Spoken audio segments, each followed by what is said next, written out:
एक धरिला चित्ते आम्ही रखुमाईचा पती तेने झाले अवघे काम निवारला भवभ्रम परद्रव्य परणारी झाली विषाची परी तेने झाले अवघे काम निवारला भवभ्रम तुका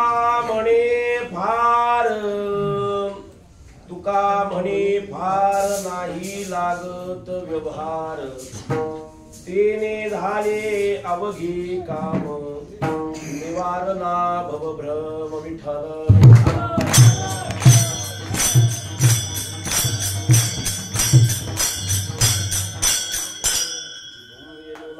चरन्तं दुरन्तं स्वयं लीलया गोपवेशं ददानं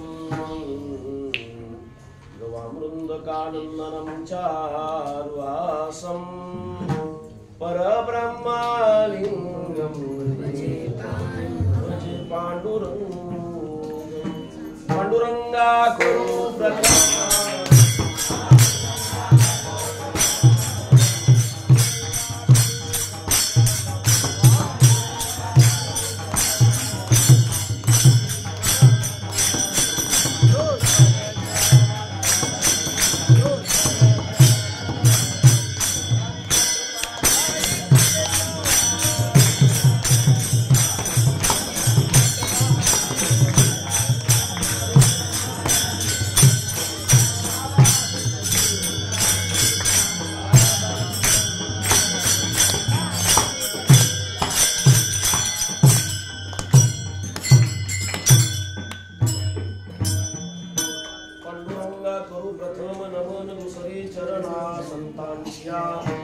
त्यांच्या कृपादाने कथेचा विस्तार भावानी सद्गुरुदास तुका करार विंदेन पदार विंदम मुखार विंदे विनिवेशयंतम वटस्ते पत्रस्ते पुटे शयानम बालम मुकुंदम मनसा स्मरामि गृहे गृहे गोपवधो कदंबा सर्वे मिलित्वा समवाप्य योगं पुण्यानि नामानि पठन्ति नित्यं गोविंद दामोदरमाधुरी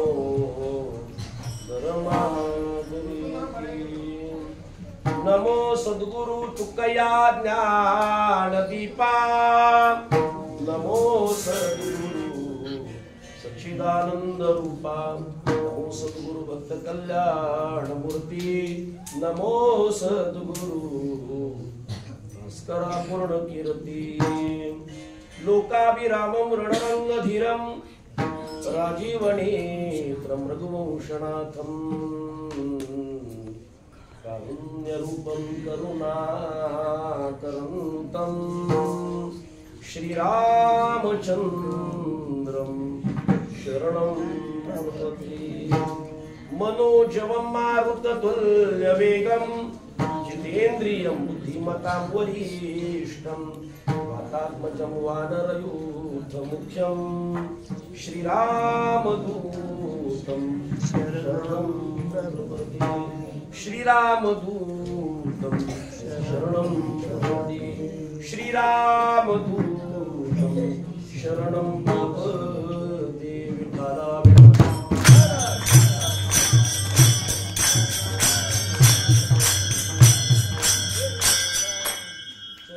रघुनाथस्य शतकोटि प्रविस्तरम् एकैकाक्षरं पुंसा महापातकनाशनम्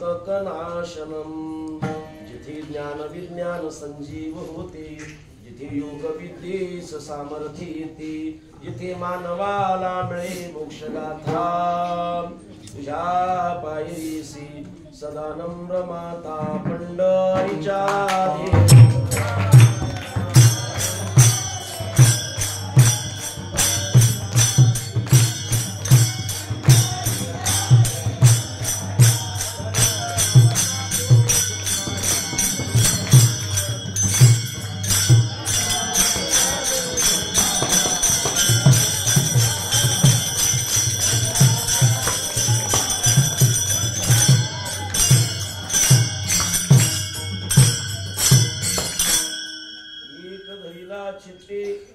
एक धरीला चित्ते आम्ही रखुमाईचा पती तेणे झाले अवघे काम निवारला भवभ्रम.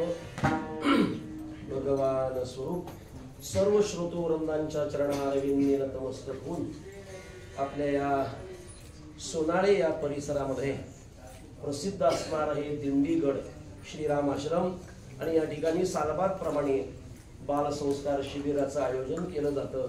याही वर्षी मोठ्या उत्साहाने प्रेमाने आनंदाने त्या शिबिराचं हे केलेलं आयोजन ज्यांच्या मार्गदर्शनाने हा शिबिर चालतो आहे ते आदरणीय परमपूजनीय श्रद्धेय चिंतामणजी महाराज चिदानंद स्वामी यांच्या मार्गदर्शनाने हा उत्सव शिबिराचा उत्सव चालतो आहे. आणि माझ्या वाट्याला आज त्यांनी ही सेवा दिलेली आहे. यथामती यथा अवकाश गुरु कृपेने आपण या अभंगावर चिंतन करण्याचा प्रयत्न करू आणि निर्धारित वेळेत ही सेवा प्रभू चरणी समर्पित करू. विठाल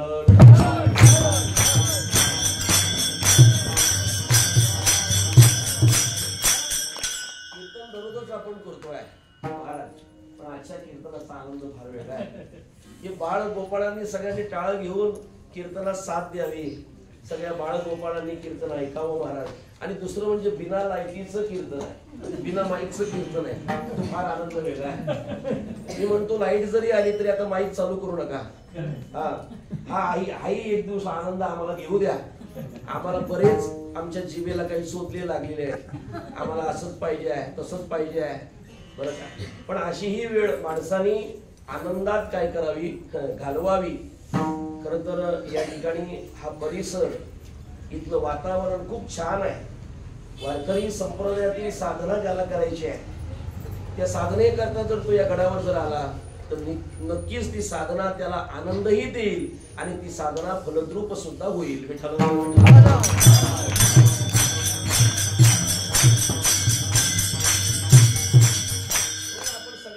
घेऊन ही सेवा पूर्णत्वाकडे नेण्याचा प्रयत्न करूया. अभंग फार गोड आहे. मी जास्त वेळ कीर्तन करणार नाहीये, कारण का मुलं आहेत. मुलांना जेवढं पेळेल, जेवढं झेपेल त्या पद्धतीने मी बोलण्याचा प्रयत्न करणार आहे. कारण का लहान मुलाची कॅपॅसिटी असते महाराज. मोठ्या माणसाला 2 तास तो कसंही घालवतोय, पण लहान मुलांना त्रास होऊ नये, उष्णताही खूप आहे. म्हणून त्यांच्याही सगळ्या गोष्टीचा विचार करून मी अभंगाचं चिंतन मी तुमच्या पुढे मांडणार आहे. वारकरी संप्रदायातील मोठमोठी माणसं इथे उपस्थित आहेत महाराज, बरं का. त्यांच्याही चरणी विनम्र भावनेने मी अभिवादन करतोय. ऐका, हा अभंग तुकोबारायांचा आहे, 4 चरणांचा आहे, एकविध प्रकरणातील हा अभंग आहे. जगद्गुरु श्री तुकोबाराय म्हणतायत, मी पांडुरंग परमात्मा माझ्या हृदयामध्ये धरला आणि धरल्यामुळे काय परिणाम झाला त्या परिणामाचा विचार तुकाराम महाराजांनी या अभंगातून मांडलेला आहे. विठ्ठल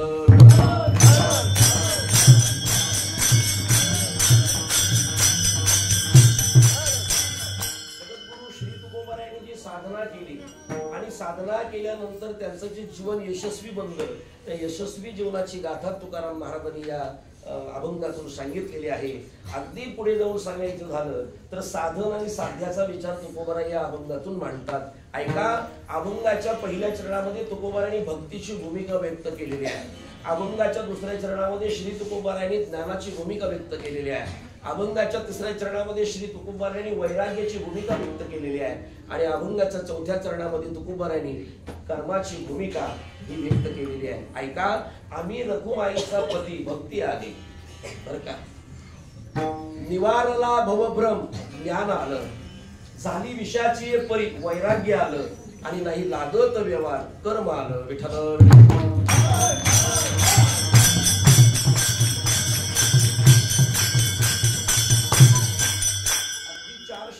अभंगाला जर बांधायचा झाला तर अभंगाच्या पहिल्या चरणात श्री तुकोबारायांनी अनन्यता सांगितलेली आहे.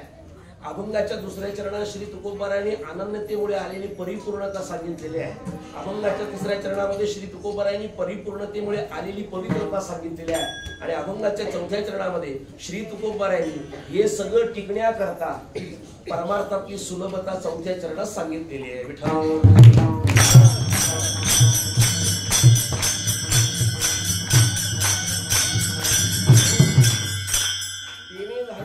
काम हे यशस्वी जीवनाचं वर्णन आहे महाराज.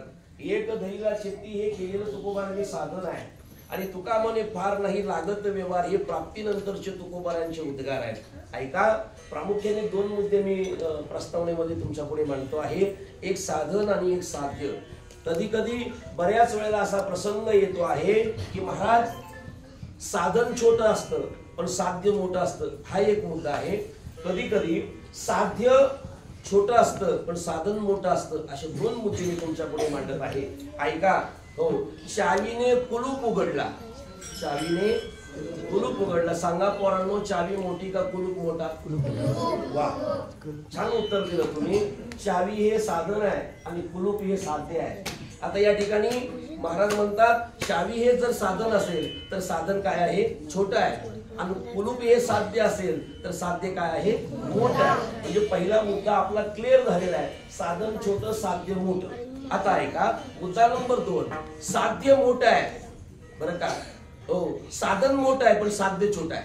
दुसरा मुद्दा असा आहे, साधन मोठं आहे पण साध्य छोटं आहे. डोंगर पोखरला आणि उंदीर निघाला. बरं, उंदीर मोठा का डोंगर मोठा पोरांनो? कारण शिबिरात तुम्हाला एवढं कळालं तरी पुष्कळ, बरोबर की नाही? म्हणजे उंदीर, डोंगर पोखरून उंदीर बाहेर आलेला आहे. साधन किती मोठं आहे पण साध्य मात्र काय आहे? छोटे आहे. असे दोन मुद्दे मी तुमच्या पुढे मांडलेला आहे. बरं, दुसऱ्या मुद्द्याचा थोडासा पुढे चिंतन करण्याचा जर विचार जर केला तर एक उदाहरणाने मी तुमच्या पुढे चिंतन करणार आहे. एका मालकाने आपल्या नोकराला आवाज दिलं, राम्या अरे इकडे ये. राम्या धावत आला. बोलायला म्हणलो, मालक काय करू? मालकाने सांगितलं, असं कर की नारळाची 5 झाडं आहेत, या 5 झाडांवर चढायचं उतरायचं, चढायचं उतरायचं, चढायचं उतरायचं, चढायचं उतरायचं, चढायचं उतरायचं. झाले का 5? झाले ना? 5 वेळा मी बोललोय चढायचं उतरायचं.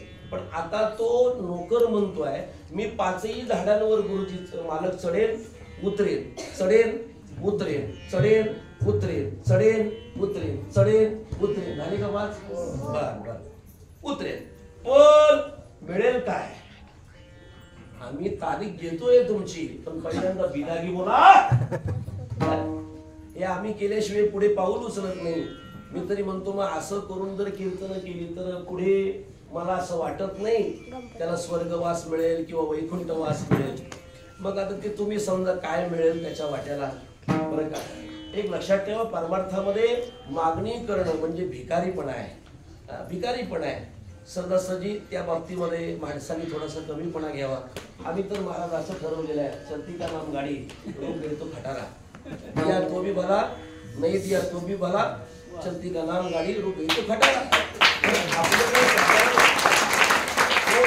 असं काही नाही आहे. महाराज कोणी सांगितलं तुम्हाला कीर्तनकारांनी काम करायचं नाही म्हणून? काही व्यापार करायचा नाही, धंदा करायचा नाही, कोणी सांगितलं तुम्हाला?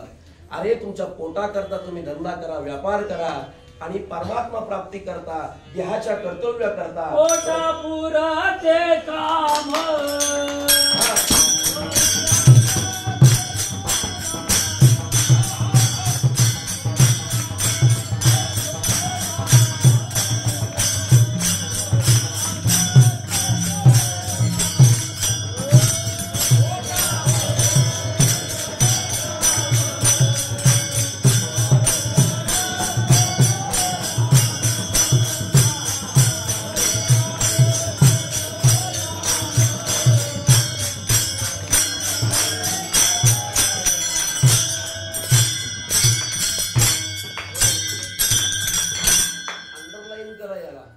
परमार्थ करत असताना या फार काही गोष्टी महत्वाच्या आहेत. पोटापुरते काम म्हणजे आपल्याला पोटासाठी काम करावं लागेल महाराज. त्याच्याकरता कुठलेही संत, कुठलाही देव तुम्हाला आणून खाटीवर जेवायला देणार नाहीये. त्याच्याकरता कष्ट करा. या बाळ शिबिरामध्ये या सगळ्या बाळगोपालांना माझी विनंती आहे, तुम्ही आता किती दिवस झाले बाळांनो इथं आहात?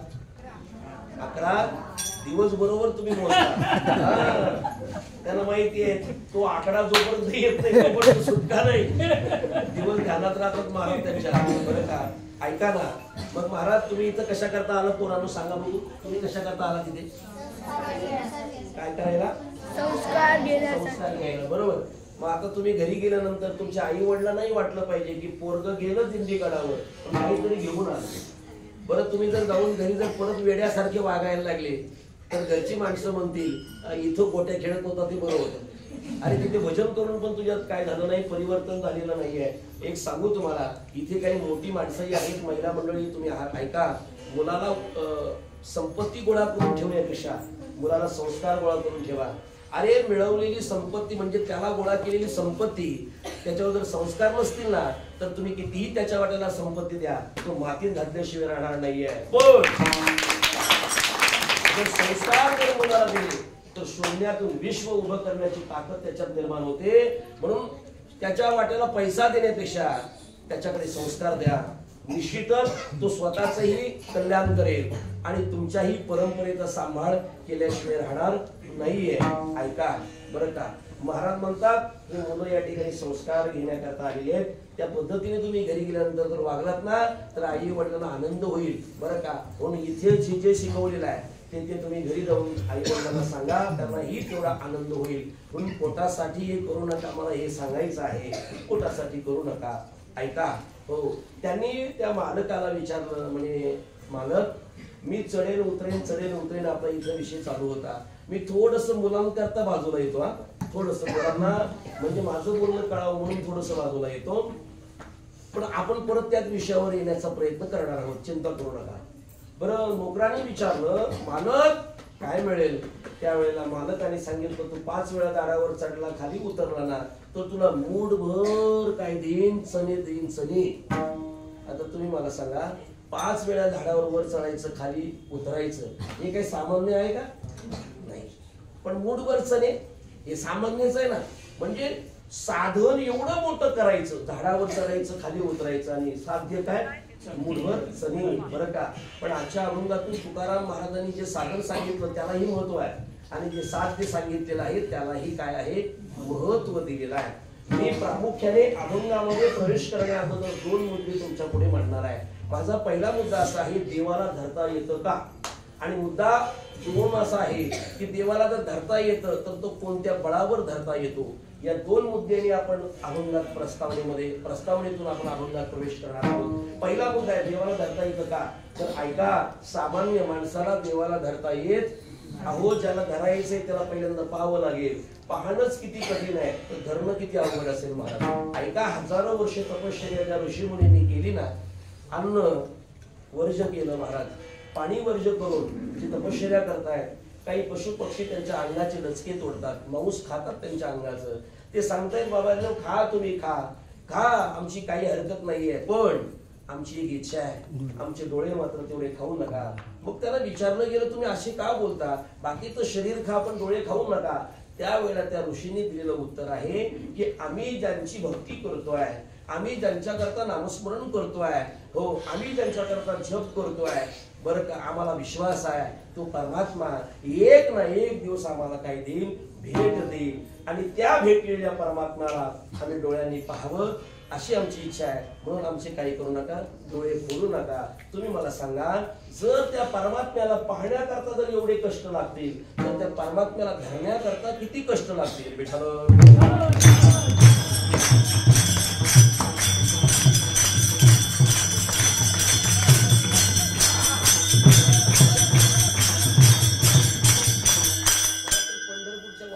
कीर्तनाची आठवण झाली. किती असं चालतं मला, वाईट नाही काही नाही, आपलं चालू मस्त गोड वाटतं ते. ऐका बरं का, म्हणजे मग कठीण आहे, देवाला पाहणं कठीण आहे, धरणं कठीण आहे. मग काय देवाला कोणीच धरलं नाही का? तर ऐका ना, साधू संतांनी देवाला धरलंय ना. धरीला पंढरीचा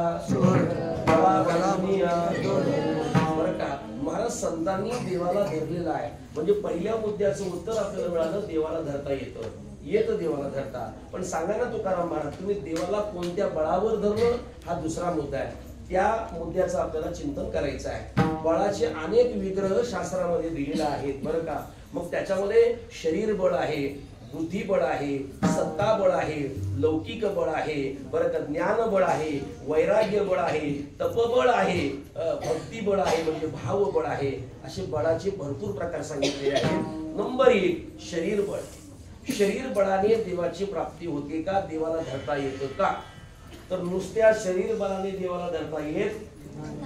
नुसत्या शरीर बळाने जर देवाला धरता आलं असतं तर पैलवान लोकांनी देवाला घरी आणून ठेवलं असतं. नुसत्या शरीर बळाने देवाला धरता येत नाही.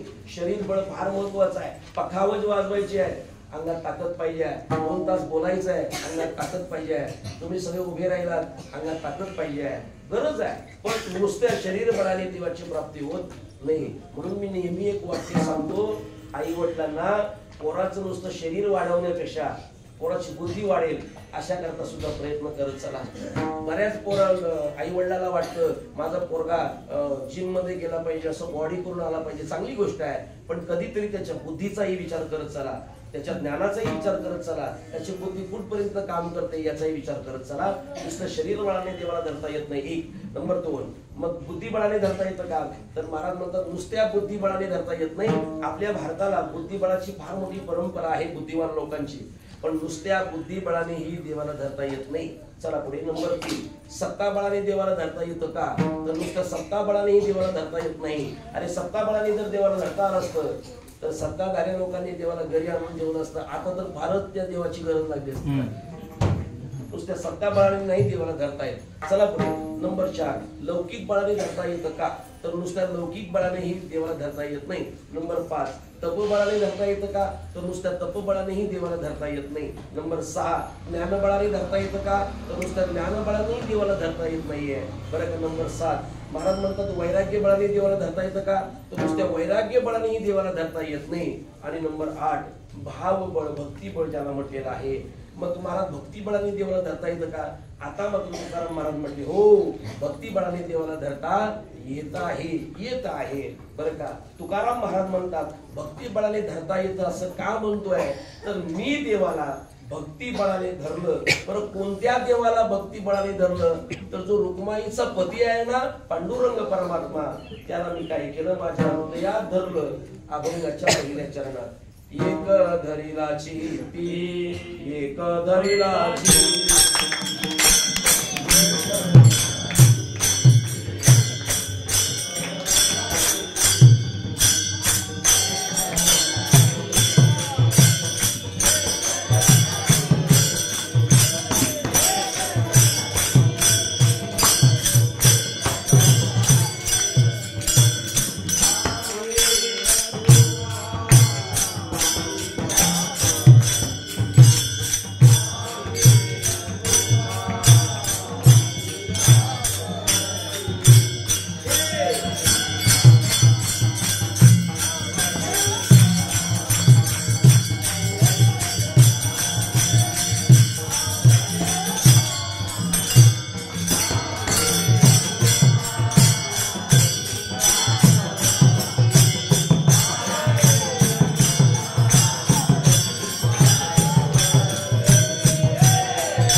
भक्तिबळाने धरलं. बरं का?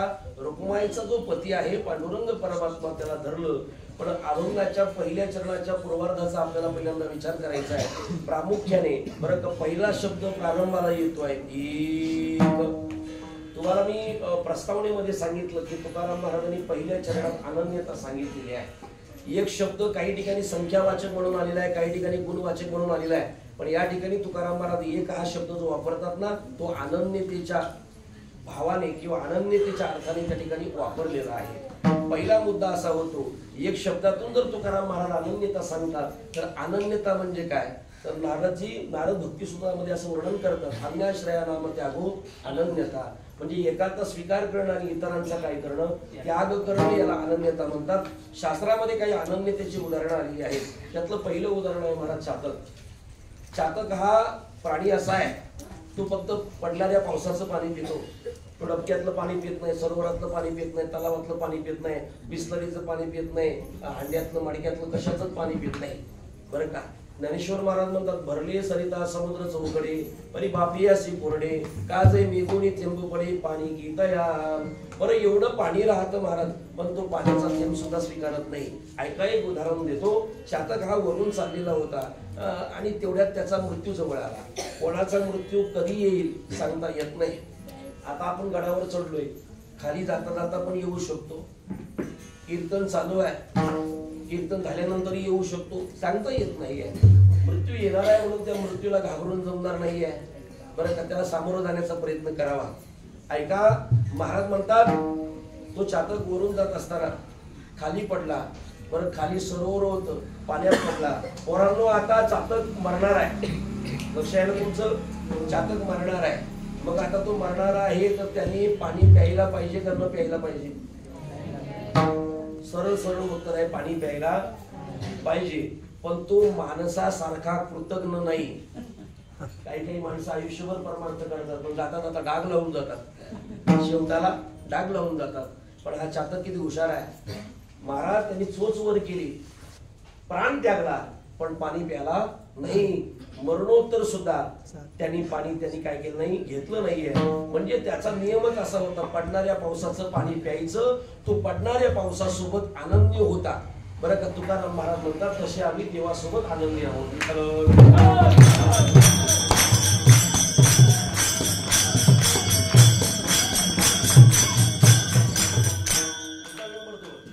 आई मुलासोबत आनंदी आहे, मुलगा आई सोबत आनंदी आहे. काही वर्षापुरता असतो तो, पण असतो लहानपणात आई सोबत आनंदी आहे. बरं का, तुम्ही मला सांगा, मुलावर आईचं किती प्रेम राहते हे तोंडाने सांगता येईल का? माता बाहुली वर्ग नाही सांगता येणार. तो शेमडा असू द्या, भांडा असू द्या, पांगळा असू द्या, आंधळा असू द्या, आणि छातीला हात लावून सांगते हा माझा कोण आहे? सोन्या आहे, सोन्या, सोन्या. का? याचं कारण काय? फक्त न फक्त तिचं अनन्यत्व समोर आहे. मुलगाही आनंदी असतो महाराज. असं म्हणतात, एका ठिकाणी एका बाजूला अप्सरा उभ्या करा आणि एका बाजूला तुझी खूप असणारी आई उभी करा आणि त्या बाळाला सांगा, बाळा तू कोणाकडे जातो रे? सांगा ना, आईकडे जाईल ना. तुम्ही असं कल्पना करा, इथं जर तुमची आई आता आली तर तुम्ही मला अगोदर भेटाल का आईला अगोदर भेटाल? का बरं? तर आईचं प्रेम तुमच्यावर आहे आणि तुमचं प्रेम आईवर आहे. स्वामी तिन्ही जगाचा आई विना भिकारी. आई मेल्यावरही उद्धार काढले जातात, पण आई जिवंत असताना त्याची जाण नसते. बरं का, फक्त बोलतात लोक. मग ज्ञानेश्वर महाराज म्हणतात, सगळे तीर्थाची धुळी शिका माता पितरी कीर शरीरे लोण कीजे. ज्ञानेश्वर महाराज म्हणतात, आईचं दर्शन घेतलं, वडिलांचं दर्शन घेतलं तर सगळ्या तीर्थाचं काय होतं? दर्शन होतं. जगातल्या सगळ्या तीर्थाचं दर्शन होतं. फक्त ज्ञानेश्वर महाराज बोलतात, हे आम्ही पाठांतर केलं, पण आचरणात मात्र उतरवलं नाही.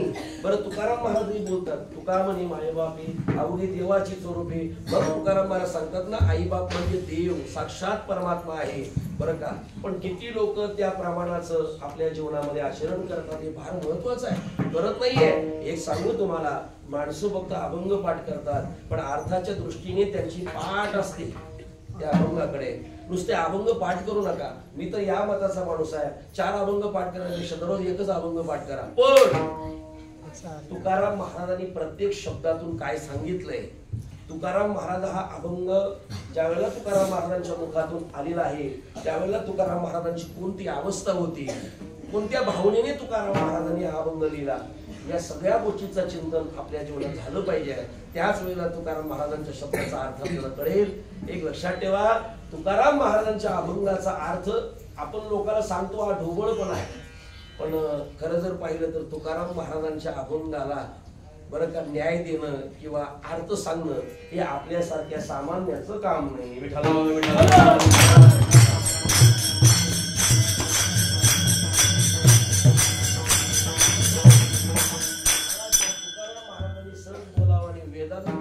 सामान्य शब्द आहेत का महाराज? तुकाराम महाराजांचा गाथा म्हणजे पंचम वेद आहे. पोरांनो, शिबिरातून तुम्ही घरी गेलात ना, बरं तुम्हाला वाचता जरी येत नसेल तरी तुकाराम महाराजांच्या गाथ्यावर तुकोबारांचा फोटो आहे. त्या फोटोवर तुमचं दररोज आपलं मस्तक टेकवत चला. पान उघडा, फक्त त्या अक्षरांवर हात ठेवत चला. तुकाराम महाराजांच्या बरं का त्या शब्दांची कृपा तुमच्यावर होईल आणि तुम्हाला ती अक्षर वाचता येतील, तुम्हाला त्याचा अर्थही कळेल. एक मोठ्या कीर्तनकारांनी महाराज एक वाक्य सांगितलं होतं, माझ्या अजून ध्यानात आहे. कीर्तनकारांनी महिनाभर जरी एकच अभंग घेतात, हरकत नाही, घ्या तुम्ही, पण तो अभंग जरी पाठ असला तरी तो दररोज गाठेत त्यांनी पाहून जावा. का पाहून जावा? तुम्हाला पाठ आहे, हरकत नाहीये, पण त्या अक्षरांवर बोट दररोज फिरवा, त्या अक्षरांकडे बघा. ते अक्षर एक ना एक दिवस तुमच्यावर कृपा करतील बरं का. म्हणून अभंग जरी पाठ असला तरी कीर्तनकारांनी त्या शब्दांवर बोट ठेवून दररोजच त्या अभंगाला काय केलं पाहिजे, बोललं पाहिजे. तो अभंग आपल्या वाचनात आला पाहिजे. जरी तुम्ही दररोज कीर्तनाला तोच अभंग घेत असला तरी बरं का, पण हे करणं अत्यंत गरजेचं आहे. ऐका, मला हे सांगायचं आहे की ज्ञानोबारायांची ज्ञानेश्वरीवर डोकं ठेवा दररोज. ज्ञानोबाराय तुमच्यावर कृपा करतील, महाराज करतील कृपा. हो, मग मला एवढं बोलायचं होतं, तो मुलगा बरं का, तो मुलगा कोणाकडे धावेल? आपल्या आईकडे धावेल. एक पोरांनी उत्तर दिलं. ज्ञानेश्वर महाराजांनी गोड वर्णन केलेलं आहे. जिया कराविया रंबे उणी बरविया पिया काय कराविया बालकी तिनी. ज्ञानोबा म्हणताय पोरगा अप्सरांकडे धावणार नाही, तर पोरगा आपल्या आईकडे धावेल. का? तर तो आई सोबत काय आहे, अनन्य आहे. तुकोबाराय म्हणतात तसे आम्ही देवासोबत अनन्य आहोत. विठ्ठल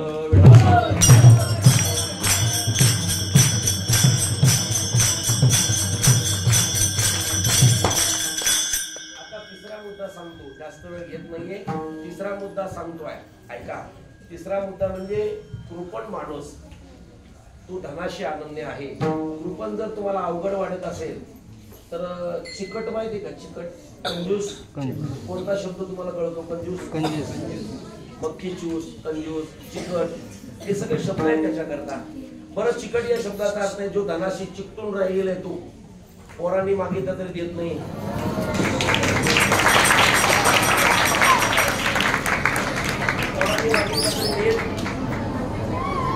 सत्याला वर्गणी एक फायदा झाला, सगळ्यांच्या चेहऱ्यावर प्रसन्नता पाहायला मिळायला लागली. का? बरं बोललो, हवा लागायला लागली.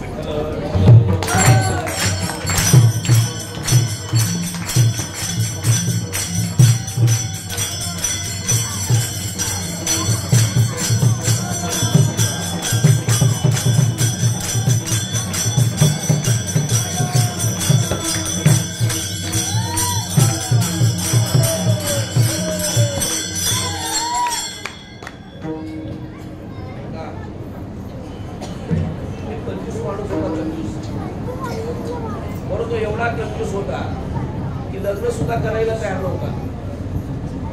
बुवा होता भजनी बुवा होता, लग्न करायला तयार नाही. बाकीच्या लोकांनी सांगितलं बुवा लग्न करावं, किती दिवस राहायचं, लग्न करा. बरं, त्यांनी सांगितलं लग्न करायला काय नाहीये, पण ती जर खर्चाळू जर भेटली तर मी कमवलेली संपत्ती काय करेल, खर्च करेल. अलीकडे महिलांच्यावर खूप खर्च होतो. मग साडीपासून त्यांच्या मेकअप पर्यंत भयान परिस्थिती आलेली आहे महाराज. पूर्वी नवरीला एकटीला सजवायला 2-3 घरातल्याच बाया असायच्या. आता नवरी मंडपात येते तरी त्या बनवले जे असतात ना त्यांचा मेकअप चालू असतो. मेकअप एक सांगू तुम्हाला, महिला मंडळ तुम्ही माझ्या ताईसारख्या आईसारख्या देवाने नॅचरल आपल्याला जो चेहरा दिलेला आहे तो चेहरा तसाच ठेवा. तुम्हाला माहितीये का की तुम्ही जे फाउंडेशन वगैरे वापरत आहात ना, भविष्यात तुमच्या चेहऱ्याला एवढी अडचण निर्माण होणार आहे. चेहऱ्यालाच नाही, तुमच्या शरीराला सुद्धा कुठल्याही रोगाची बाधा होऊ शकते. केमिकल आहे ते तात्पुरतं तसं करू नका. 2 तास तुम्ही जरा थोडं बरं वाटतं. बरं म्हणजे काय, तो माणूस पण ओळखला जात नाही. कोण आहे, कोण आहे हे सांगू तुम्हाला. एक गेला बायकोला घेऊन त्या ब्युटी पार्लर मध्ये. आता जाताना ती साध्या पद्धतीने आली होती, पण बाहेर आल्यानंतर ती बाई त्याला सांगते हो चला. तो म्हणतो तुम्ही कोण? म्हणजे त्यांनी नेलेली घरवाली ती त्याला ओळखत नाही मला. म्हणजे तिच्या चेहऱ्याकडे पाहून एवढं फाउंडेशन तिच्या चेहऱ्यावर लावलं होतं. आज जोडून पाया पडून सांगतो तुम्हाला, शिवानी आपल्याला एवढं चांगलं रूप दिलेलं आहे ना, त्याच्यावर काहीही ढवळाढवळ करू नका. हे देवाने आपल्याला जी देणगी आहे, ढवळाढवळ करू नका. हा कंजूस माणूस आहे, लोकांच्या सांगण्याप्रमाणे लग्न केलं महाराज. बऱ्याच वेळेला असा प्रश्न पडला जातो की आपल्याला चिंता पडते, अरे हाफ पॅन्ट आहे याला बायको कशी मिळेल, पण बरोबर त्याला फुल पॅन्ट बायको मिळते, बरोबर मिळते. तसंच्या तसं ते जुळवलेलं राहतं. लग्न झालं महाराज, महिनाभर कीर्तनाला पोहा गेला नाही. लग्न झाल्यावर महिनाभर कीर्तनाला गेला नाही. 1 महिन्यानंतर मुलगा आली, त्याची मित्रमंडळी, अरे चल दिंडी गडावर चल, आज कीर्तन आहे चल. त्यालाही वाटलं आज कीर्तन आहे, झालं गेलं पाहिजे. निघाला महाराज सोनाळ्यावरून निघाला दिंडी गडावर. 1 किलोमीटर चालला आणि म्हणू लागला, अरे थांबा मित्रांनो, मी घरी जाऊन येतो. बरं मित्रमंडळी म्हटली, घरी का चाललास, आता तर आलास. त्या मित्रमंडळीमधला एक म्हटला, जाऊ दे, नवीन लग्न झाले, काहीतरी विसरला असेल. निघाला महाराज, निघाला. बरं घरी आला, असा दरवाजा ठोकला. दरवाजा ठोकल्याबरोबर बायकोने दरवाजा उघडला आणि सांगितलं, का हो आता गेलात लगेच आलात. म्हणे का आलो, त्याचं कारण असं आहे, जाताना मी तुला दिवा लावताना पाहिलं होतं. खायला पाहिलं होतं, दिवा लावताना पाहिलं होतं. मग मला जायला अर्धा तास लागेल, यायला अर्धा तास लागेल आणि कीर्तन 2 तासाचं. म्हणजे 3 तास माझे बाहेर जातील आणि 3 तास जर दिवा जर चालू राहिला तर खर्च वाढेल, ते खूप महाग आहे, म्हणून मी माघारी आलोय. पण बायकोने सांगितलं, मी तुमची बायको आहे. म्हणजे आपली पद्धत फार वेगळी असते. उजव्या हातात दिवा लावला की डाव्या हातात दिवा आम्ही काय करतो, जाऊन. पण ती म्हटले, का हो माझं जर सोडूनच्या लय खर्च करता, साखरपुड्याला नवीन ड्रेस, हळदीला नवीन ड्रेस, लग्नाला नवीन ड्रेस. मला आधी एक फंडा आला आता नवीन. हळदीला जे ते घालतात बघा सगळ्याची एक रंगाचे कपडे, ते हळदीला नाचताना फाडायचे, असा नवीन फंडा आलेला आहे. आणि काय लोक काय करावं मला, काय लोक दान ठेवल्यात त्या लोकांनी काही कळत नाही मला. काय विचित्र वागणं आहे, काय विचित्र वागणं आहे. असं करू नका ना. ही आपली संस्कृती आहे का, ही आपली परंपरा आहे का? सगळ्या गोष्टींचा सांभाळ केला पाहिजे आणि आपण आपल्या संस्कृतीप्रमाणे परंपरेनुसार आपण वागलो पाहिजे. ऐका, महाराज म्हणतात की सांगते तुम्ही लई खर्च करता. म्हणजे काय खर्च करता सांग, काय खर्च करता. म्हणजे आता किती किलोमीटर गेलात, म्हणजे 1 किलोमीटर. आलात किती, म्हणजे 1 किलोमीटर. मग आता 2 किलोमीटर तुम्ही चालाल, तुमची चप्पल नसेल का जिथली चप्पल. बरं त्यांनी सांगितलं, अरे मी तुझा नवरा आहे, चप्पल पिशवीत घालून आलोय. दृष्टांत संपला. आता याच्यापेक्षा जास्त जर कोणी कंजूस असेल तर त्यांनी माझ्याकडे या, मी माझ्याकडून त्याचा सत्कार करतो. आता किती त्या कंजूसपणाला हद्द आहे की नाही, बरं का. म्हणून हा जो कंजूस मनुष्य, प्रबल मनुष्याचा देवाशी कसा धनाशी आनंद आहे ना, तू कोपार आहे म्हणताय, त्या पद्धतीने आम्ही देवासोबत सर्व भाविरोग्या आवडीने आम्हा नारायण.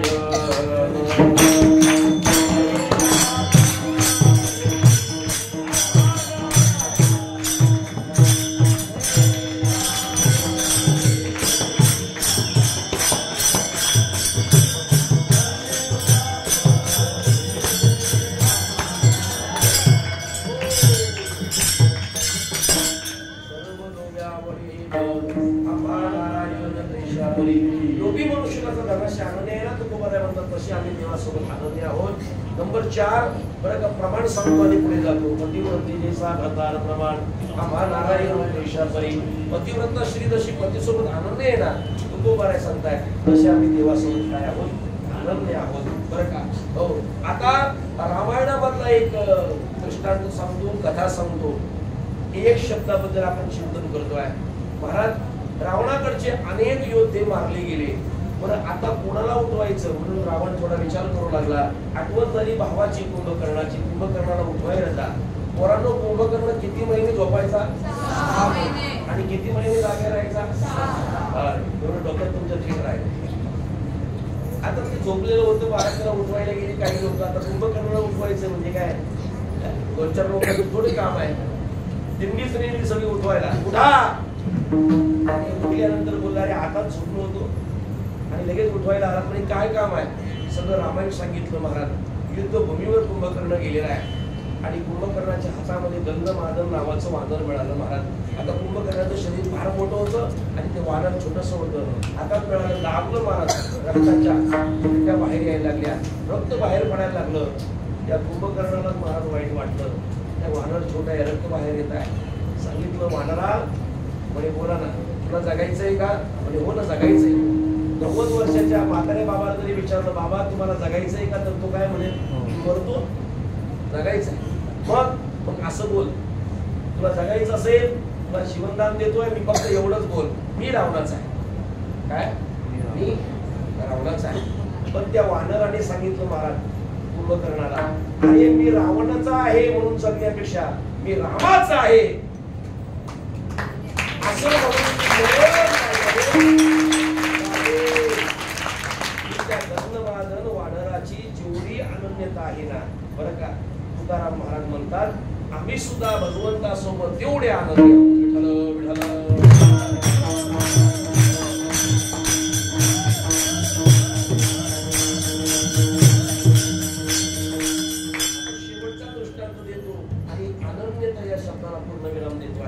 शेवटचा वारकरी संप्रदायामध्ये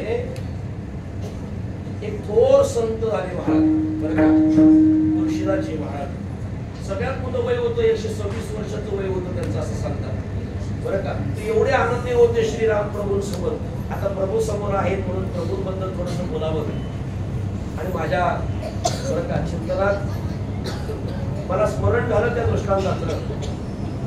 ते एवढे आनंदी होते महाराज, ते कोणत्याच देवाचं दर्शन घेत नव्हते, कोणत्याच देवाचं नाही. बरं, बऱ्याच वेळेला गावकरी सांगायचे महाराज आमच्यासोबत तीर्थयात्रेला चला, तीर्थयात्रेला चला. तुळशीदासजी महाराज म्हणले येऊन करू काय, इतर कोणत्या देवाचं दर्शन घेत नाही, काय करू येऊन? म्हणजे चला ना. बऱ्याच वेळेला आग्रह केला. एक दिवस आली मंडळी महाराज, तुळशीदासजी महाराज हो म्हटले त्यांना, चला म्हणे जाऊया, पण देवाचं दर्शन घेणार नाही, तुमचं सामान वगैरे सांभाळण्याचं काम करेल. लोक म्हणतात सामान सांभाळण्याकरता का होईना, पण साधूच्या संगतीचा योग आमच्या कोणाच्याही संगतीत माणसाने फिरायचं नाही. आळंदी पंढरपूरला निदान वारकरी असेल त्याच्यासोबतच जा, वारकरी असेल त्याच्यासोबतच जा. बिगर वारकऱ्यांच्या सोबत जर गेलं ना तर एकादशीला तुम्हाला जेवायला लागेल, तुम्हाला जेवावं लागेल महाराज. संगतीचा परिणाम माणसावर खूप मोठा होतो आहे. म्हणून वारकऱ्याने संगतीला वारकरी ठेवायचे आणि मग आळंदी पंढरपूरला जायचं. बरं, वारकऱ्यासोबत जर आपण तीर्थयात्रा केली तर भजन होतो आहे, संध्याकाळच्या वेळेला हरिपाठ होतो आहे. नाहीतर वारकरी जर नसले, तीर्थयात्रा जर आपण करत असतो ना, तर ते संध्याकाळी मस्करी करतात, चेष्टा करतात. मग आपल्यालाही त्यांच्यासोबत मस्करी चेष्टा करावी करावीच लागते. आता 10 जण जर बिगर वारकरी येतात, मी एकटाच वारकरी, माझं एकट्याचं काय चालणार? म्हणून तीर्थयात्रा वारकऱ्यांसोबत करा. बरं, साधूची संगत होईल म्हणून तुळशीदास महाराजांना घेऊन गेले महाराज. सगळी तीर्थयात्रा झाली आणि ही मंडळी सगळी वृंदावनामध्ये आलेली आहे. साबण एक साईडला ठेवून दर्शनाला गेलं. त्या लाला कृष्णाचं, गोपाळ कृष्णाचं दर्शन घेतलं महाराज. येताना सगळ्यांचे चेहरे प्रसन्नित होऊन आले. तुळशीदासजी महाराज बोलते, अरे जाताना सगळ्यांचे चेहरे पडलेले होते, येताना एवढे प्रफुल्लित चेहरे घेऊन आला, म्हणजे काय भानगड काय? त्यावेळेला काही लोकांनी सांगितलं म्हणे तुळशीदासजी तुम्ही देवाचं दर्शन घेऊ नका, ते कन्हैयाचं, राधा कृष्णाचं, पण नुसतं रूप तरी त्या मनमोहनाचं जाऊन बघा, बरं का. एवढा आग्रह केला. तुळशीदासजी महाराजांच्या मनात काय आलं काय माहिती, तेही निघाले. महाराज त्या मनमोहनाच्या त्या समोर जाऊन उभे राहिले. पाहिलं महाराज, एवढं सुंदर लावण्य होतं महाराज, परमात्मा गोड दिसत होते, एवढे सुंदर दिसत होते. तुळशीदासजी महाराज म्हणते, देवा तुझ्या सौंदर्यापुढे मी फिदा आहे, तुझं सौंदर्य फार गोड वाटलं मला, फार छान तुझं सौंदर्य आहे देवा. पण ऐका ना, माझाही असा नियम आहे की मी प्रभू रामचंद्राशिवाय कोणाच्या पाया पडत नाही. तुम्हाला वाटत असेल मी तुमच्या पाया पडावं, काय अधिकार आहे? कृष्ण परमात्मा सांगतायत, तुम्हाला वाटत असेल देवा मी तुमच्या पाया पडावं, तर हातातली जी काही मुरली आहे ना ती खाली टाका आणि धनुष्य उचला. एवढं बोलल्याबरोबर महाराज कृष्ण परमात्म्याने हातातली मुरली खाली टाकली आणि धनुष्य काय केला, दाब घेतला. लगेचच तुळशीदास महाराजांनी काय केलं, शरणावर आपलं डोकं ठेवलं महाराज. ही तुळशीदास महाराजांच्या जीवनातली आनंदीयता आहे.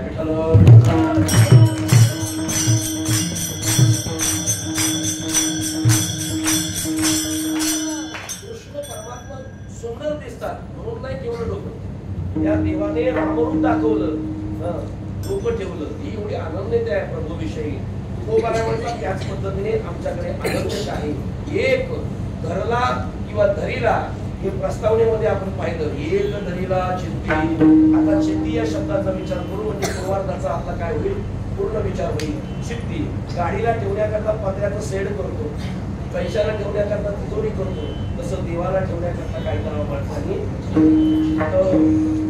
काय म्हणे चित्त करावे येऊनी गोपाळ दयाचे चुकटी मानसी येऊन यासी क्षत्र संन्यासी दया विक्रियाती उपासी वैराग्य गाव पवित्र करा बरं का. चित्त शुद्ध करा तो सबाह्य दौडी तैसे सत्यनाशी सर्वांग निर्मळ चित्त देसी गंगाजळ. चित्त व्यापक बनलं पाहिजे, चित्त मृदू बनलं पाहिजे आणि चित्त निर्मळ बनलं पाहिजे. या तीन अवस्था झाल्यानंतर येऊन गोपाळ एक धरीला चित्ती. आता उत्तरार्धामध्ये आपण जाऊया. आम्ही रखुमाईचा पती. तुकाराम महाराज असेही बोलू शकले असते ना, आम्ही बरं का एक धरीला चित्ती आम्ही पांडुरंग असं म्हटले असते तरी पर्यंत चाललं असतं. पण रखुमाईचा पती म्हणण्याचं कारण काय तर ऐका त्याचं कारण फार मोठं आहे बरं का. आपण ज्या नगरीमध्ये राहतो ती नगरी कोणती आहे माया नगरी आहे आणि भगवंताचं जे घर आहे ठिकाण आहे ते परब्रह्म स्वरूप आहे. आता इथं देवाचा परिचय करून द्यायचा आहे. आता ही मायानगरी म्हणजे देवाची सासूरवाडी आहे मला बरं का. सासूरवाडीला जर जावई गेला तर त्याचा परिचय कोणाकडून द्यावा लागतो त्याच्या पत्नीकडून द्यावा लागतो बरं का. मग आता आपण मायानगरीत आहोत, देवाच्या सासूरवाडीत आहोत. मग आता देवाचा परिचय हा पत्नीकडून द्यायला तुकाराम महाराजांनी सुरुवात केली आहे. असं म्हणतात ज्याचा परिचय स्वतःहून आहे, स्वतःच्या कर्तृत्वाने आहे त्याला फर्स्ट क्लास म्हणा. ज्याचा परिचय बापाकडून आहे तो सेकंड क्लास म्हणा. ज्याचा परिचय सासऱ्याकडून आहे त्याला थर्ड क्लास म्हणा. आणि महाराज नंबर 4 ज्याचा परिचय बायकोकडून आहे त्याला पासच नाही असं समजा. बायकोकडून परिचय महाराज. पण ऐका रखुमाईचा पती म्हणण्याचं कारण काय तर ही मायानगरी आहे. तुम्हाला कळण्याकरता एक उदाहरण देतो ऐका. सोनाळ्याची मुलगी वांद्र्यात गेली असं समजूया. वांद्र्यात गेली परंतु ती वांद्र्याच्या चौकात उभी आहे. काही पुरुष मंडळी चर्चा करत आहेत अरे कोणी पाहिली नाही कोण आहे कोण आहे कोण आहे असं बोलता बोलता कोणीतरी तिकडनं आवाज येतोय अरे ही तर त्या राम भाऊची कोण आहे पत्नी आहे. बरं हिचा परिचय ही वांद्र्याला दिलेली आहे ना, हिचा परिचय नवीन देताना काय द्यावा लागेल नवऱ्याकडून द्यावा लागेल. पण आता ही सोनाळ्याची मुलगी आहे परंतु वांद्र्याचा मुलगा जर सोनाळ्यात आला चौकात उभा राहिला लोक म्हणतात कोण आहे नवीन आहे कोण आहे नवीन आहे बरोबर. कोणीतरी सांगतोय अरे कोण रे हा मग लोक म्हणतात तो शामीचा नवरा आहे. म्हणजे परिचय आपण जर सासरवाडीला गेलो तर आपल्या बायकोकडून आपला परिचय दिला जातो आणि ती आपल्याकडे आली तर तिचा परिचय आपल्याकडून होत असतो. आपण मायानगरीत आहोत बरं का म्हणजे देवाच्या सासरवाडीत आहोत. म्हणून तुकाराम महाराजांनी परिचय करून देताना आम्ही रखुमाईचा पती असा परिचय करून दिला आहे.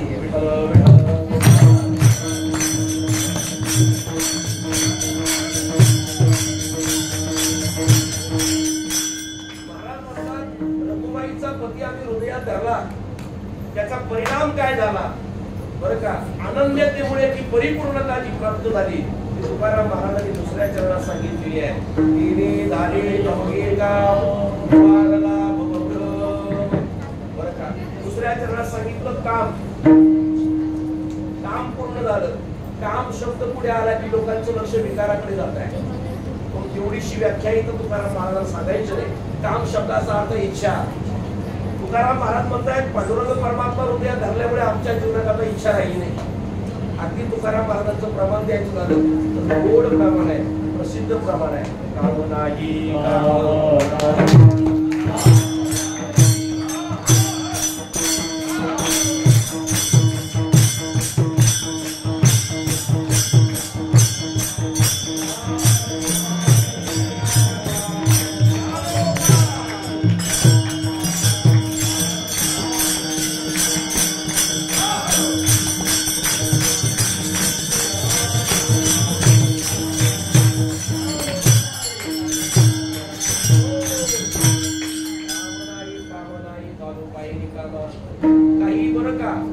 साधारण लोकांनी याचा अर्थ असा लावला, तुकाराम महाराजांना काही काम नव्हतं तर रिकामे होते म्हणून असे बोलताय. त्याचा अर्थ असा नाहीये. इच्छा पूर्ण झाल्या महाराज, इच्छा पूर्ण झाल्या. ऐका, रामायणामध्ये कोण उदाहरण सांगितलेलं आहे. शबरी मातेने आयुष्यभर प्रभू रामचंद्राची भक्ती केली महाराज. का तर प्रभूची भेट व्हावी म्हणून. पण ऐका, तिच्या जीवनातला तो सुवर्ण युग आला. भाग्याने तिला प्रभूची काय झाली, भेट झाली. भेट झाल्यानंतर देवाचं दर्शन घेतलं आणि सांगितलं, देवा आता मी येते बरं. अग्निकुंडामध्ये उडी टाकायला गेली. भगवंताने सांगितलं, शबरी अगं माझ्या भेटीकरता तू आयुष्य खर्च केलं, भक्ती केली. माझ्या येण्याकडे बरं का तू लक्ष लावून राहिलेली होती. माझ्या रस्त्याकडे दररोज तू फुलं टाकायची, मला दररोज तू फुलं घेऊन यायची. आणि मी आता आलोय म्हणते मी अग्निकुंडामध्ये उडी घालते म्हणून असं का बोलते तू. त्यावेळेला शबरी मातेने उत्तर दिलं देवाला, देवा ज्याला पाहण्याकरता माझं आयुष्य मी खर्च केलं ना, ते काम माझं आता पूर्ण झालं म्हणून मी अग्निकुंडामध्ये काय करते, उडी टाकते. याला म्हणतात काम नाही दारू पाहिजे. म्हणजे जे काम होतं ते माझं पूर्ण झालं. कोणतं काम होतं, देवाला पाहण्याचं काम होतं, देवाच्या दर्शनाची इच्छा होती, ती पूर्ण झाली. आता मला जगात कोणालाही पाहायचं नाही. म्हणून ही भाषा आहे, काम नाही. ऐका, दुसरं एक दोन उदाहरण देतो. सुरदासजी महाराज होते, दोन डोळ्याने घातले होते. कृष्ण परमात्मा प्रसन्न झाले, सांगितलं बोल काय देऊ तुला. त्याने सांगितलं काही नको देवा, म्हणजे काहीतरी माग ना, काहीतरी माग. मग शेवटी देवाने आग्रह केला, अरे दृष्टी नाही, दृष्टी माग. त्याने सांगितलं नको देवा, मग मला पाहता येईल म्हणजे आतल्या डोळ्याने मी देवा पाहतो तुला, नको मला. परत तरी देवाने आग्रह केला. मग देवाचा आग्रह बरं का खूप झाल्यामुळे त्यांनी सांगितलं, देवा ठीक आहे, तुला वाटतं ना डोळे देतो, त्या डोळे म्हणे. डोळे दिले महाराज. देवाला डोळे भरून पाहिलं, डोळ्यातून अश्रू बाहेर यायला लागले. आणि शेवटी सांगितलं सुरदासांनी, देवा आता मागू का. देव म्हणतायत, अरे आग्रह होता त्यावेळेला आग्रह करत होतो आणि आता मग तू मागू का, म्हणजे माग ना. मग सांगितलं, देवा दिलेले डोळे परत घ्या. अरे हे काय मागणं आहे का, दिलेले डोळे परत घ्या. म्हणजे देवा माझी विनंती आहे, दिलेले डोळे परत घ्या. म्हणजे का असं बोलतोय, आता मला या डोळ्याने ज्याला पाहायचं होतं ना त्याला मी पाहिलं. आता मला जगात कोणालाही पाहण्याची इच्छा राहिली नाही. त्याला म्हणतात काम नाही झालो बाहेर कामा.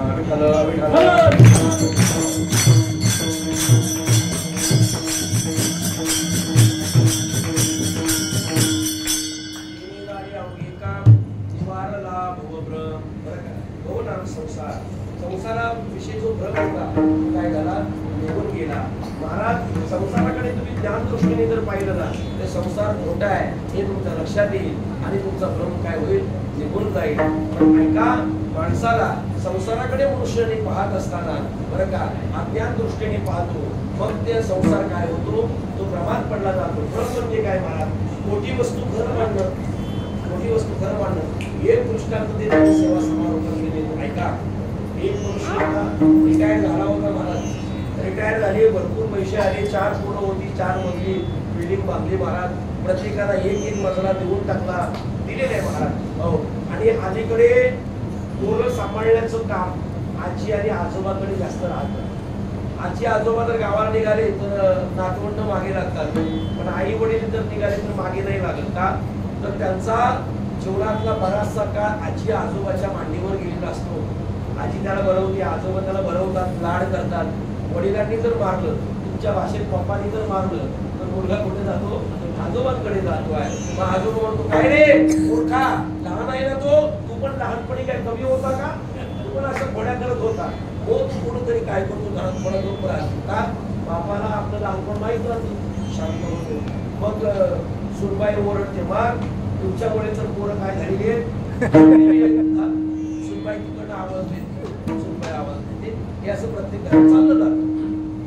आता एक पोरगं होतं, त्यांनी गेलं आपलं बाजारला, चल म्हणे फिरून येऊ, तुला काय पाहिजे ते घेऊन देतो. बरं नेलं त्याला. महाराज पहिल्यांदा त्याला आजोबा म्हटले, वडापाव देऊ का. वडापाव वडापाव मिळतात महाराज, सकाळी सकाळी सगळी व्यवस्था आहे. हा वडापाव मी फोन करून महाराजांना विचारत होतो, म्हणजे मी स्वतः वडापाव घेऊन येणार होतो. म्हणजे आता वडापाव पण खाल्ल्यात, सँडविच पण खाल्लेले आहेत. मग तो आता जास्त जरा देऊ नका. तर मग वडापाव म्हणे नको, म्हणे कॅडबरी देऊ, कॅडबरी देऊ का. अरे होतं म्हणा, मी काय थोडी करणार आहे. म्हणे नको. पण तिथून त्याला उचललं, प्लॅस्टिकच्या बाजारात नेलं, बॉल दिला, बॅट नको. तो साप होता प्लॅस्टिकचा, तो दाखवला, येऊ देऊ म्हणे, हा हा आज नाही. घेतला महाराज. आजोबांनी सांगितलं जाता जाता की अरे मी माझ्या मित्रांसोबत बसतो, तू जा घरी जा. ते बसले आपल्या मित्रांसोबत गप्पा मारत. मी घरी आलं, आजी बेडरूम मध्ये होती. आता आजोबा तिकडे आहेत, पण आईला कोण शिल्लक?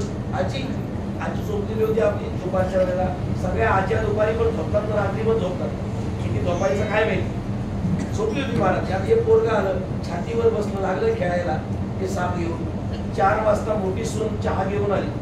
किती भाग्यवान असेल नाही ती सासू. 4 वाजता तिला काय मिळते? चहा प्यायला मिळते. ती भाग्यवान नाही.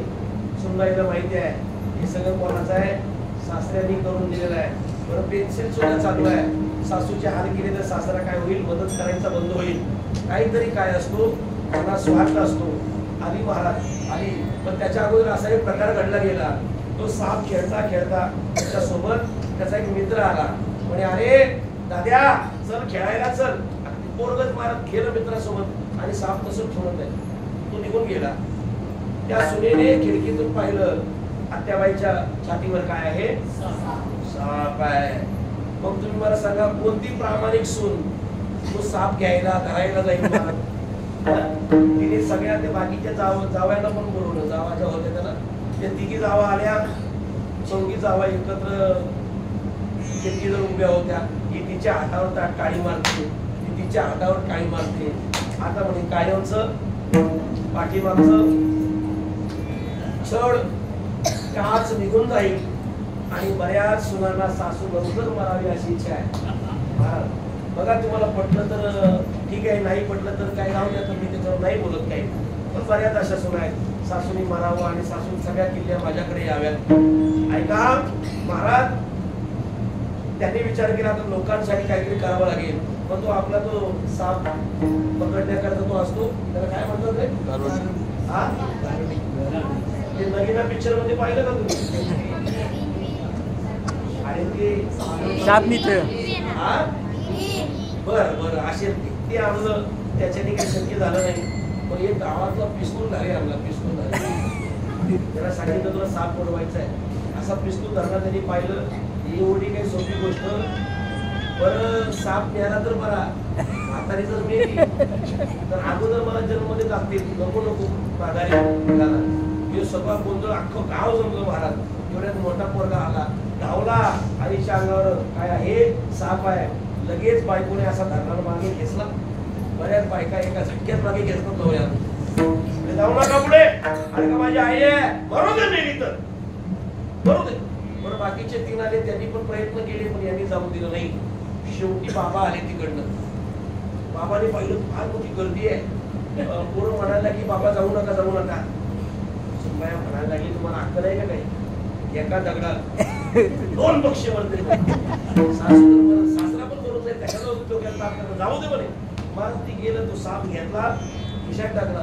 सगळे लोक अशी बघायला लागले. अरे 2-3 तास त्याच्याकडे पाहून आम्ही घाबरलो होतो. त्याला मारण्याकरता प्रयत्न होते, पण यांनी खिशात टाकला. त्याचं कारण असं आहे, त्यांना तो साप खरा आहे याची काय होती? जाणीव होती, ज्ञान होतं, म्हणून त्यांना त्याची भीती नव्हती. तसा संसार खोटा आहे, त्याला ज्ञान दृष्टीने बघा. तो संसार तुम्हाला दुःख न देता तो तुम्हाला संसार काय देईल? सुख देईल. तो खोटा आहे ना हे पाहण्याकरता तुमची ज्ञानदृष्टी पाहिजे आहे. म्हणजे तुमच्या जीवनातला भ्रम निघून जाईल.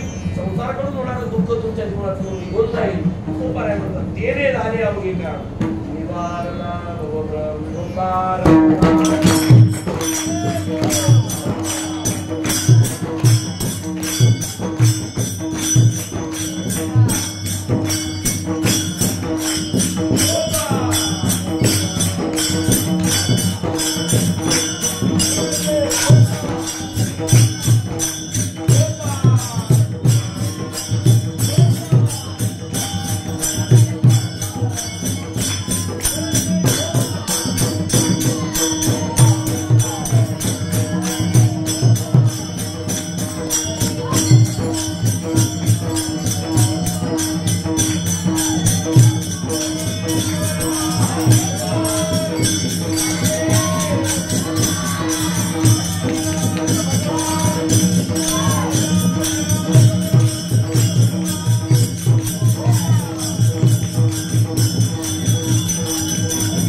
शेती आम्ही रखुमाईचा पती म्हणून संसाराविषयी दुःख जावं वाटत असेल, भ्रम जावं वाटत असेल तर त्याला ज्ञान दृष्टीने बघा महाराज. विठाला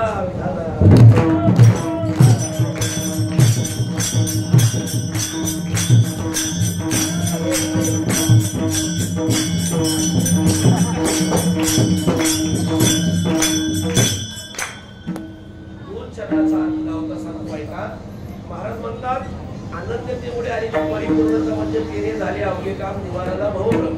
परिपूर्णतेमुळे आलेली पवित्रता परद्रव्य परनारी झाली विषाची परी.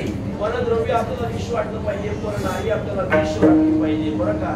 हो, प्रभू रामचंद्राने सांगितलं आजपासून सीता सोडून सगळ्या स्त्रिया मला काय आहेत, माते समान आहेत.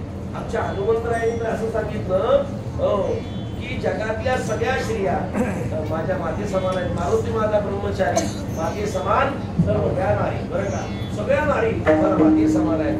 तुकाराम महाराज सुद्धा सांगतायत की परारिया नारी राही रखुमाई समान असं मानलं पाहिजे महाराज. परत नारीला विष माना, परत द्रव्याला विष माना.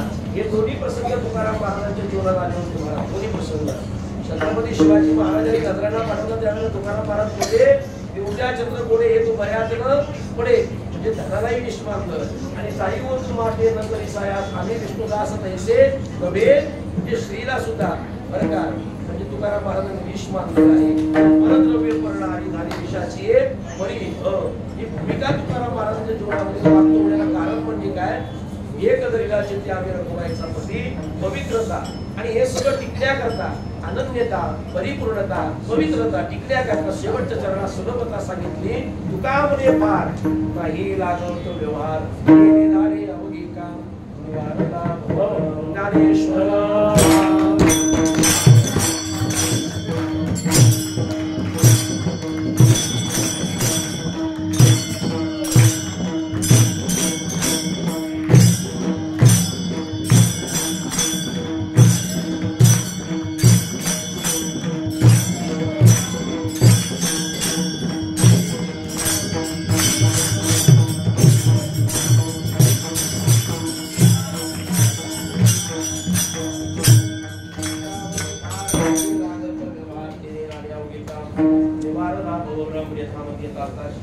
या अभंगावर चिंतन करण्याचा प्रयत्न केलेला आहे.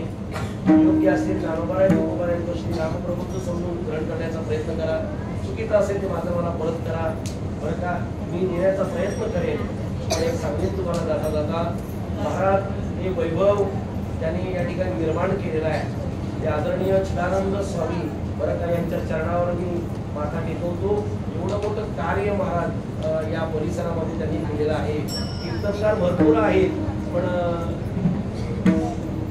बाळ संस्कार शिबिर व्हावा, आपली लहान पोरं शिकावीत, लहान पोरांवर चांगले संस्कार व्हावीत हे कोणाच्या मनात आलं असेल महाराज तरी आपल्या आदरणीय चिदानंद स्वामींच्या मनात आला. चिंतामणी महाराजांच्या मनात आलेला आहे. हे सांगू तुम्हाला महाराज.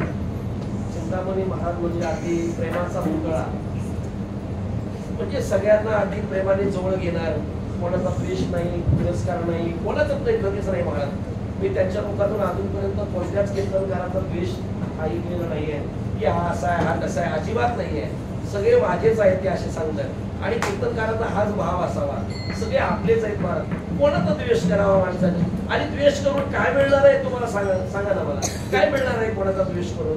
पण एक लक्षात ठेवा महाराज सगळ्यांशी चांगले वागा, वसूल करू नका, द्वेष करू नका. संप्रदायाला जे मान्य आहे ते वागण्याचा प्रयत्न करा. संप्रदायाचा अपमान होईल, संप्रदायाला बटा लागेल असं वर्तणूक करू नका. माझ्यामुळे या माझ्या एकट्यामुळे संप्रदायाला जर दोष लागत असेल तर माझं वागणं मी बदललं पाहिजे. पोरांनो आपण वारकरी आहोत. आपल्या ज्ञानोबारायांना आपल्या तुकाराम महाराजांना आपल्या पांडुरंगाला जर कोणी बोललं तर आपल्याला सण होईल का, होणार नाही. पण कोणी असं बोललं नाही पाहिजे काय रे तुझ्या गळ्यात माळ आहे आणि असं मूर्खासारखा वागतो असं वागणं आपण ठेवायचं नाही. आपण जर चुकीचे वागलो तर आपल्या आई वडिलांना दोष लागतो. आपण जर चुकीचे वागलो तर आपल्या साधू संतांना लोक काय करतात, दोष देतात. म्हणून पोरांनो हे चांगले संस्कार घरी घेऊन जा. आपल्या आई वडिलांची मान उंच होईल असं समाजामध्ये वागण्याचा प्रयत्न करा.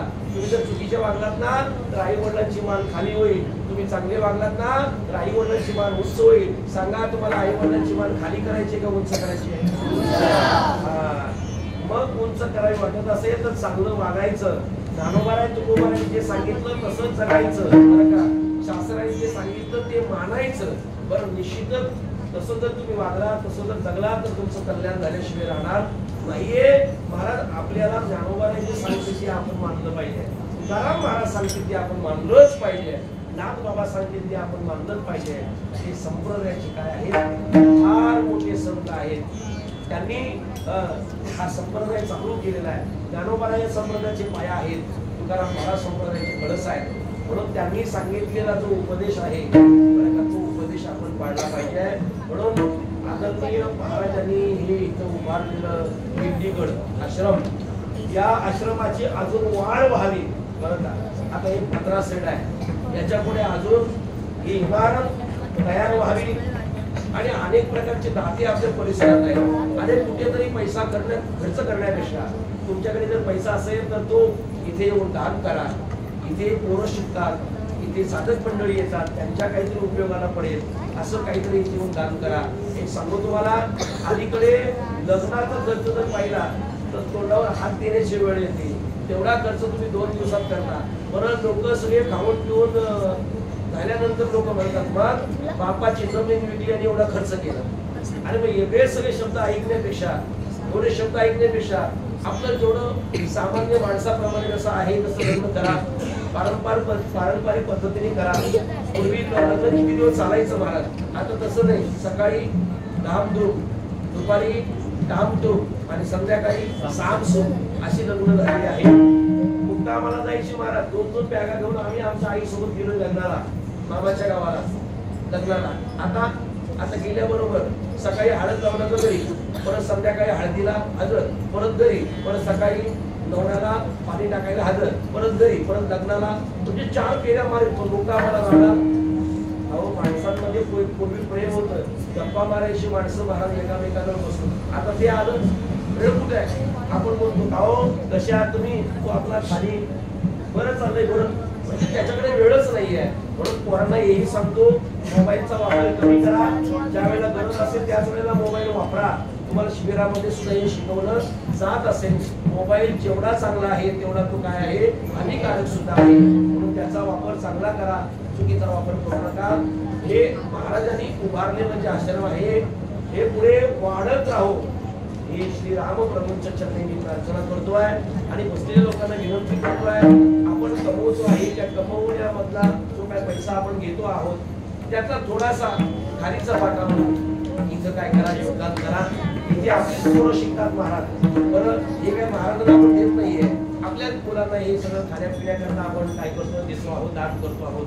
म्हणून तुमचे हात पुढे येऊ द्या. तुमचं सहकार्याची गरज आहे आणि तुमच्या सहकार्याने हा कार्यक्रम चालला जातो. म्हणून महाराजांना मी धन्यवाद देतो. या कीर्तन साथीकरता सगळे बाळगोपाळ उभे राहिले, सगळ्यांना धन्यवाद. तर आज माझं परम भाग्य आहे. आम्ही ज्यांना पूज्य मानतो, गुरुवर्य मानतो, त्या आदरणीय आमचे ज्ञानेश्वर महाराज पारधी या ठिकाणी उपस्थित आहेत बरं का, त्यांनाही धन्यवाद. महाराजांसोबत आलेले वांद्रेकर मंडळी बरं का, त्यांनाही धन्यवाद देतो. महिला मंडळ तुम्हाला धन्यवाद. काही बाहेरून आलेले जे काही पुरुष मंडळी आहेत तुम्हालाही धन्यवाद देतो. वेणेकर बाबा तुम्हालाही धन्यवाद देतो. पखावत वादक तुम्हालाही धन्यवाद देतो. सोन्याच्या ओघात काय होणार आधी जरा असेल तू माझ्या बुद्धीचा पण सोडून माझं मला परत करा ही विनंती करतो. आणि दादाला 2 मिनिटं सगळ्यांनी भजन करायचे, तेव्हा आपल्याला समारोपाकडे न्यायचे. राम राम राम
पाळा. इथे तुम्ही आलात शिकण्याकरता आलेले आहात. मस्त खायचं, अभ्यास करायचा, हरिपाठ करायचा. त्यांनी सांगितलं बसा तर बसायचं, त्यांनी सांगितलं उठा उठायचं, त्यांच्या आज्ञेत राहा. अशी सगळ्या विद्यार्थ्यांना मी काय करतोय, विनंती करतोय. आणि झालेली सेवा श्रीराम प्रभूंच्या चरणी समर्पित करतो. आणि या ठिकाणी फरक असलेला पूर्ण विराम देतो. माझ्या वाणीला पूर्ण विराम देतो. तुका म्हणे जपा मंत्र क्रिया शनी सोपा विठ्ठलाची.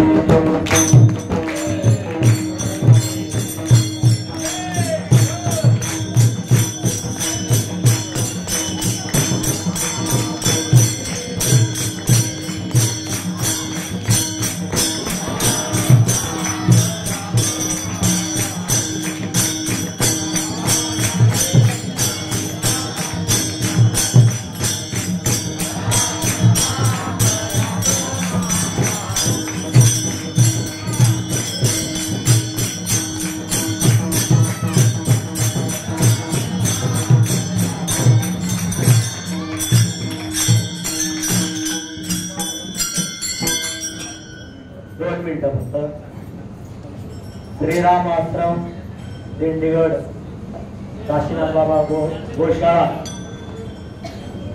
या आपल्या बाल संस्था शिबिरामध्ये आज ज्यांची सेवा झाली, सुंदर असं कीर्तन आपल्या सर्वांना ऐकायला या ठिकाणी मिळालेलं आहे.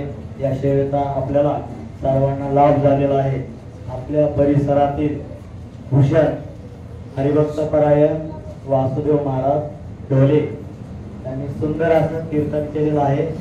एक धरिला चित्ती आने रखमाईचा पती. आपल्या देशाशी, आपल्या संस्कृतीशी, आपल्या धर्माशी एकनिष्ठ कसं राहावं या अभंगातून त्यांनी आपल्या सर्व विद्यार्थ्यांना मार्गदर्शन केलेलं आहे. आपण या आश्रमातर्फे बाबांतर्फे त्यांचे आपण या ठिकाणी आभार व्यक्त करतो, धन्यवाद देतो. तसेच त्या कीर्तनाला उपस्थित आपल्या या विद्यार्थ्यांना आशीर्वाद देण्यासाठी आलेले गुरुवारी हरिभक्तपरायण ज्ञानेश्वर महाराज पाटील त्यांनाही धन्यवाद देतो. आणि अनेक पाहुणे मंडळी असतील, विद्यार्थ्यांचे आई वडील असतील, त्या सर्वांना धन्यवाद देतो. आणि महाराजांना मी विनंती करतो, हरिभक्तपरायण ज्ञानेश्वर महाराज पाटील की त्यांनी महाराजांचा सत्कार करावा आपल्या शिबिरातर्फे आणि महाराजांनी तो स्वीकारावा.